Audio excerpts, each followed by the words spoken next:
തൻ്റെ ശരീരഭാഗങ്ങൾ വച്ചുകെട്ടലാണെന്ന് പറഞ്ഞ് വിമർശിക്കുന്നവർക്ക് മറുപടിയുമായി നടി ഹണി റോസ്.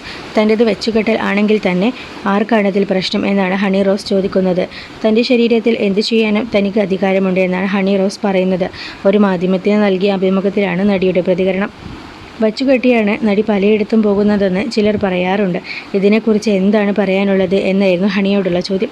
വെച്ചുകെട്ടിയാൽ എന്താണ് പ്രശ്നം? ഇനി ഞാൻ വെച്ചുകെട്ടിപ്പോയാൽ അത് ആരെയാണ് ബാധിക്കുന്നത്? അത് എന്നെ ബാധിച്ചാൽ പോരെ? ഇതൊക്കെ ഇവരെ എങ്ങനെയാണ് ബാധിക്കുന്നത്? എൻ്റെ ശരീരത്തിൽ ഞാൻ 100% അഭിമാനിക്കുന്നു.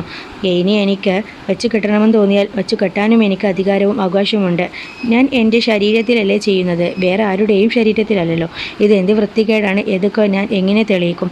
കെട്ടിയൊരുങ്ങി നടന്ന നിങ്ങളെ തെറി വിളിക്കാൻ ഞങ്ങൾക്ക് അധികാരമുണ്ടെന്നത് ഭയങ്കര ഫ്രസ്ട്രേറ്റഡായ കുറച്ചു ആളുകൾ ഉണ്ടാക്കിയെടുത്ത ചിന്താഗതിയാണ്. എന്നാൽ അങ്ങനെ യാതൊരു അധികാരവും നിങ്ങൾക്കില്ല. അതിനെതിരെ ശക്തമായ നിയമമുണ്ട്. ആ നിയമം അതിൻ്റെ ജോലി ചെയ്യും. മറ്റുള്ളവരോട് മാന്യമായി പെരുമാറാൻ ശ്രമിക്കുക. ഒരു സമൂഹത്തിൽ എങ്ങനെ പെരുമാറണമെന്ന് മനസ്സിലാക്കണം. എൻ്റെ ശരീരത്തിൽ എനിക്ക് എന്ത് ചെയ്യാനും അവകാശമുണ്ട് എന്നാണ് ഹണി റോസ് പറയുന്നത്. അതേസമയം നേരത്തെയും ബോഡി ഷെയ്മിംഗ് കമൻറ്റുകൾക്കെതിരെ പ്രതികരിച്ച് ഹണി റോസ് രംഗത്തെത്തിയിട്ടുണ്ട്. റേച്ചൽ എന്ന ചിത്രമാണ് ഹണി റോസിൻ്റെതായി ഇനി തിയേറ്ററിൽ എത്താനുള്ളത്.